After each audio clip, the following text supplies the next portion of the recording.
Elvis Presley stepped off the chartered flight into autumn's chill, trading the glare of spotlights for London's shadowed streets. He wore no jumpsuit tonight, just a dark sport coat and aviators. Arriving incognito on a private pilgrimage only two aides understood. He yearned for cobblestones underfoot, city silence unruffled by screaming fans. By Buckingham Palace, he paused at the wrought iron rail, drawn not to regal splendor, but to the lone guard on duty, a youth in crimson and bearskin, perfectly still yet haunted in his hollow eyes. Tourists jostled, snapping selfies and quipping. But Elvis saw more, a silent plea carved into stone. Without warning, he lifted his voice in Love Me Tender, his gentle melody rippling across the courtyard. The guard's rigid stance wavered. The crowd hushed, breaths held. In that fragile moment, far from any stage, Elvis offered compassion instead of spectacle, singing for the soul beneath the scarlet tunic. Elvis stepped out of the gray haze of the London morning into the autumn hush of Green Park, determination flickering in his eyes beneath aviator shades. He had slipped away from Buckingham Palace nearly unseen, 2 days after his arrival on the Queen's private invitation, a trip kept secret from the press. Before him stretched wide lawns and gravel paths veined through ancient oaks. He inhaled the damp, leaf-scented air and let it still the last echoes of airplane engines in his mind. He wandered without purpose, drifting toward the palace gates, where a bronze sentinel stood motionless in his scarlet tunic and bearskin hat. The guard's back was ramrod straight, cap gleaming in the gray light. Elvis approached at a leisurely pace, unaccompanied, without security. No swagger, no entourage, just a man in a dark sport coat and trousers. Other tourists snapped photos and jostled for a better view, tossing quips and laughter into the air like confetti. But Elvis moved through the motley crowd as quietly as a whisper. He paused 50 feet from the guard, reading the tension in the soldier's posture. The slight slump of his shoulders despite the stiff collar, the pallor of his cheeks beneath that towering bearskin. His eyes, dark and haunted, flickered behind the polished brass buttons of his rifle butt. Elvis felt a pang of recognition. He had seen that look before, in mirror and memory. A boy sheltering himself behind duty, trying to hold together a heart at war with its own sorrow. He drew a single breath, then stepped forward. A few tourists turned toward him. He was recognizable, if not in disguise, and murmurs rippled through the gathering. Yet Elvis did not raise his hand to wave or pose. He shut out the throng's amusement, the click of cameras, the heavy tread of sentries patrolling behind the gates. His entire being focused on the young guard, whose name he did not know but whose face he would never forget. The guard's eyes met Elvis's across the gap of polished brass rails. In them burned confusion, curiosity, a spark of defiance. Elvis closed the final yards and stopped, uncannily close yet mindful of decorum. He lifted a finger to his lips, a silent plea for stillness. Tourists rattled tablets, phones hovered in the air, but Elvis's presence drew a hush as palpable as dusk. Then, imperceptibly at first, he began to sing, a tremulous whisper of melody. Love me tender, love me sweet. His voice, though toned down from the stage's thunder, carried across the stone-paved forecourt and through the trailing branches overhead. He sounded nothing like a showman, rather, like a man confessing secrets in the dark. The guard's rifle lowered by a fraction of an inch. The tourists' cameras froze in mid-lift. The world, even the mighty palace, held its breath. Elvis closed his eyes, leaning forward so his voice found the guard's ears alone. No band, no microphone, just the raw vulnerability of a man singing directly to another. As he continued, lines floated between them. You have made my life complete. Yes, my darling. You're my own heart's dream come true. A single tear traced a bright path down the guard's pale cheek. The bearskin did not shift. The guard did not move, save for that one trembling drop. The lyrics, familiar and tender, resonated as an armistice. Elvis's heart pounded in time to the melody, every beat fueled by the knowledge that music could bridge the gulf between kingdoms and souls. When the final "I love you" faded on the crisp air, the guard's rifle butt slipped to his side. Neither man spoke. Tourists lowered their devices, Chatter died in their throats, and London itself seemed to exhale. Elvis lifted a hand in farewell, his slender fingers brushing his palm, as if rehearsing a final salute. He turned on his heel and slipped back into the crowd, his dark silhouette receding down the palace drive. The guard remained at attention, eyes fixed on Elvis's departing figure. A soft murmur rippled through the onlookers. Awe, confusion, reverence. No one applauded. No one moved. In that absence of fanfare lay the story's true crescendo. Two men from distant worlds finding silence more profound than any ovation. Days later, back in Memphis at Graceland, Elvis sat at his dressing room piano, the ivory keys cool beneath his fingertips. A letter lay open on the polished surface, its envelope stamped with a royal crest and sealed in gold wax. The note inside, penned in elegant hand, read simply, "Thank you for reminding my son of the voice within him. Lady Abernathy, on behalf of her son, Arthur." Beside the letter rested a photograph. Guard Arthur in civilian clothes, arms around his younger brothers, a genuine smile lighting his face for the first time in years. Elvis traced the image with a distant smile, then began to play, "Love Me Tender, Love Me Sweet." His voice lifted over the piano's gentle accompaniment, not for a sold-out audience, but for that one boy in London whose silent sentinel stance had drawn a sulking star into the quiet grace of compassion. On this stage, without a curtain call, Elvis sang for remembrance, and for a guard who at last knew he was seen. Elvis stepped off the tube into the damp chill of an October evening, the gray London sky pressed low above his head. He'd arrived days before under a veil of secrecy. No press, no tour dates. Just a chance to wander the city streets that had been myth to him since childhood. Now, wrapped in a simple sport coat and dark trousers, aviators shielding his gaze, he drifted through Green Park's winding avenues, the crunch of fallen leaves underfoot, the only soundtrack to his thoughts. At the far end, Buckingham Palace loomed in shadow, its iron railings gleaming beneath the muted glow of gaslight. Paths converged on the great forecourt, where a lone sentry stood carved into his scarlet tunic and towering bearskin hat. Tourists clamored for photos, jostling and joking. Yet Elvis saw something else. A young guard whose stance was flawless, but whose eyes betrayed a fatigue deeper than any drill. He paused 50 yards away, the crowd's laughter fading to a murmur in his ears. In that moment, Elvis's world narrowed to two figures, the silent soldier and himself, a man both king and stranger here. The guard's rigid posture and steely discipline whispered of duty borne too long, of a heart forging its own prayers in the stillness of ceremonial duty. Elvis straightened his spine, stepping across the chasm of marble paving stones. Tourists snapped pictures, intrigued by the incongruity of a rock star moving quietly among them. Yet Elvis ignored every flash and whisper, his soles pressing lightly on cobblestones polished by centuries of footsteps. He halted just beyond the iron fence, his reflection mingling with the guard's gleaming buttons. No security cleared his path, no announcement heralded his presence, only the soft hum of the city at dusk. Without warning, Elvis raised a finger to his lips, a silent request for stillness that rippled through the crowd. Then, as if summoned by something beyond spectacle, he began to sing. No microphone, no amplification, only his voice, trembling free into the cool air. Love me tender, love me sweet, never let me go. His tone was hushed, but it cut through the crowd's breathless hush like moonlight through fog. The guard's rifle lowered fractionally, his unblinking gaze unspooling surprise and recognition. Tourists stilled, cameras forgotten at their sides, as Elvis continued, "You have made my life complete, and I love you so." With every note, the guard's stony mask softened. A single tear glinted on his cheek beneath the bearskin's brim, tracing a path of vulnerability across flesh trained against sentiment. The hush deepened, pressing every spectator into the moment's gravity.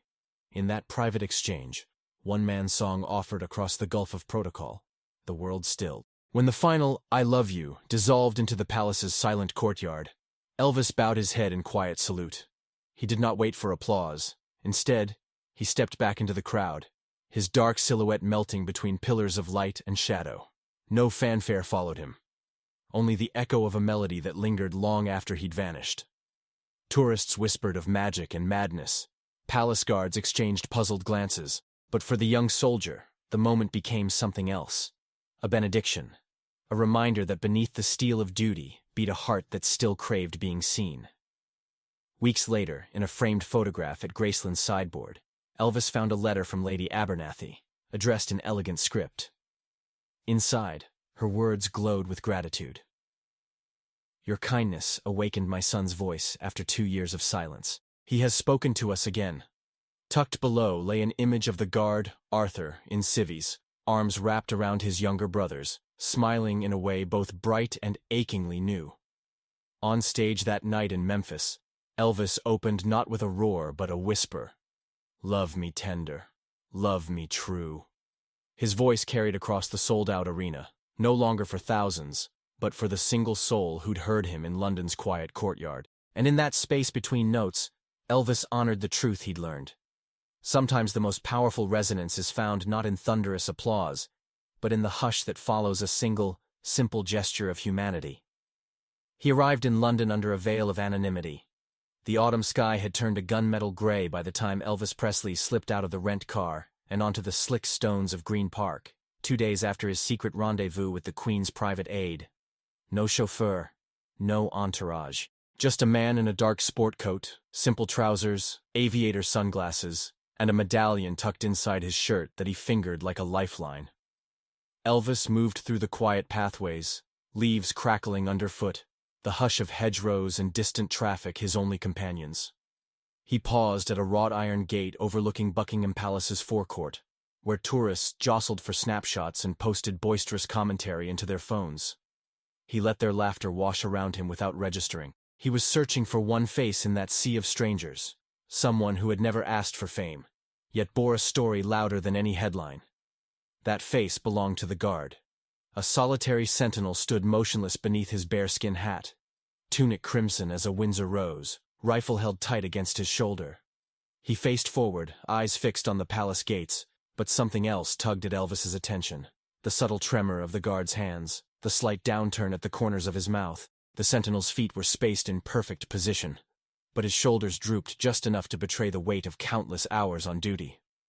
Elvis inhaled the chill October air and stepped closer, weaving past a throng of camera-toting visitors.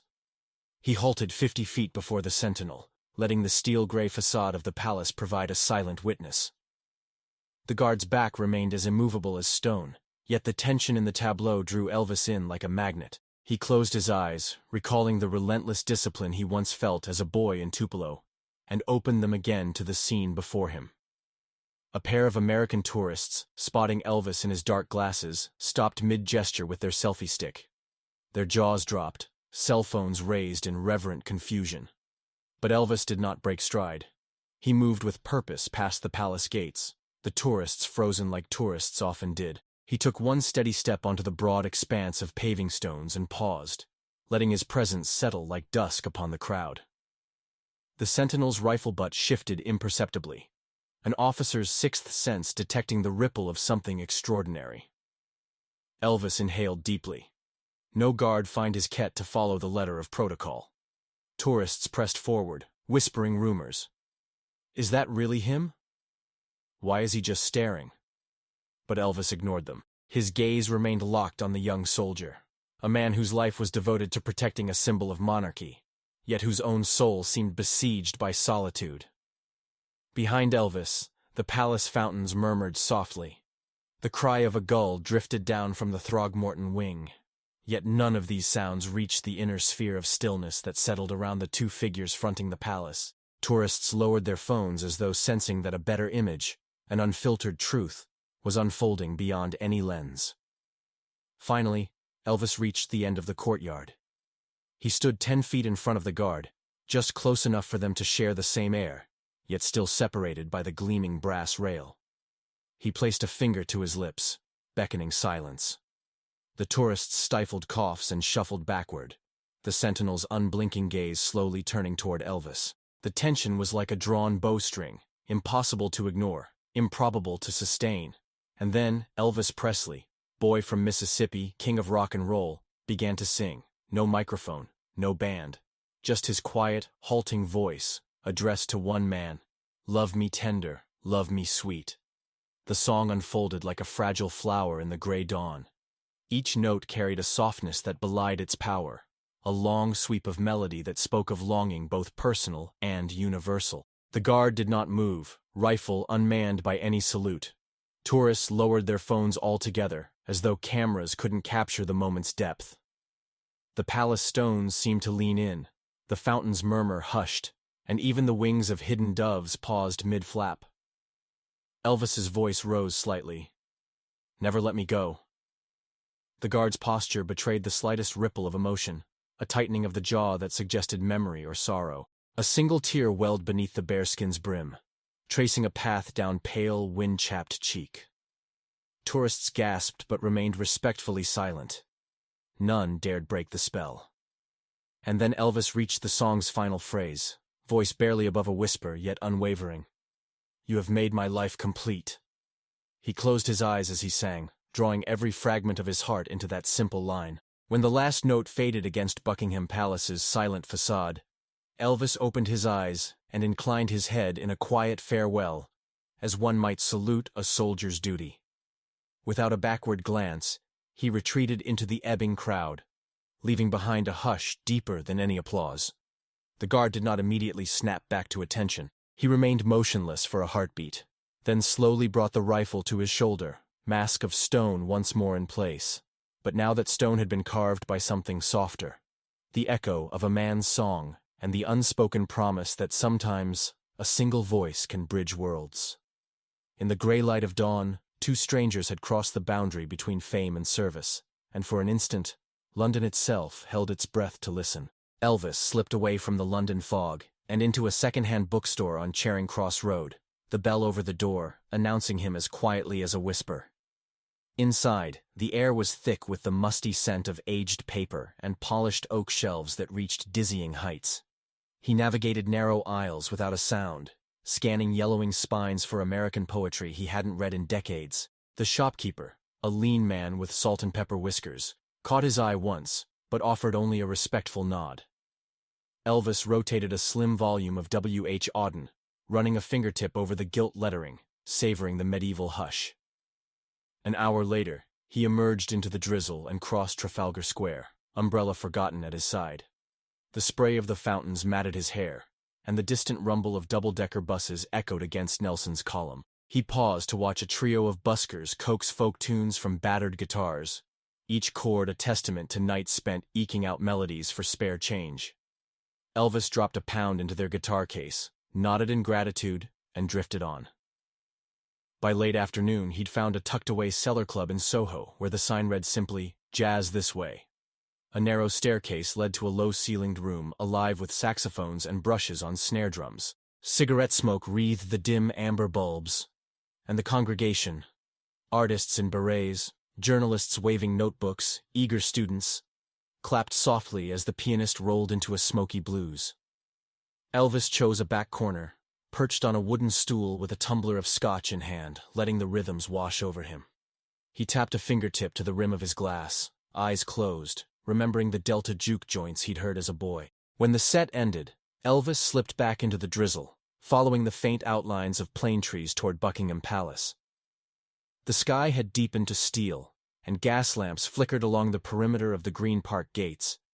He walked past tourists craning for selfies, umbrella spokes jostling against each other, until he stood just beyond the throng, the palace walls rising before him in solemn silence. A solitary sentry stood motionless before the gate, red tunic anachronistic against the somber stone, his bearskin hat bristling like a midnight plume. His face was pale beneath the eaves, so tired, so young. Despite the enforced stillness, Elvis sensed the hand tremor, not enough to betray his duty, but enough that a trained eye would see the strain. The guard's rifle rested on his shoulder, muzzle pointing into the darkness, bayonet polished to a near-mirror sheen. Tourists snapped photos, joked, and jostled one another, but the sentry ignored them all. He stared straight ahead, as though through the gates at some private distress. Elvis cleared his throat softly, drawing the guard's attention. The sentry's head swiveled, eyes locking on Elvis's aviators. A crowd gathered, some pushing forward, some recoiling in surprise. Yet neither Elvis nor the guard flinched. The visitor was beyond question. Even without the white jumpsuit or penthouse flamboyance, he bore a presence that demanded acknowledgement. Elvis took a step closer, allowing the tourists' murmur to fade into an insubstantial hum. He did not speak. He did not remove his sunglasses. He simply stood within rifle range, bracing himself for the guard's unyielding discipline. The young soldier's stance remained flawless, but his eyes glistened with moisture unshed. Elvis's own heart pounded. This was no stage, no spotlight. He was a stranger in a stranger's land, offering only the soft weight of sincerity. Seconds stretched, marked only by the guard's shallow breathing and the distant toll of Big Ben's hour. Elvis felt the medallion beneath his shirt pulse with every beat of his heart.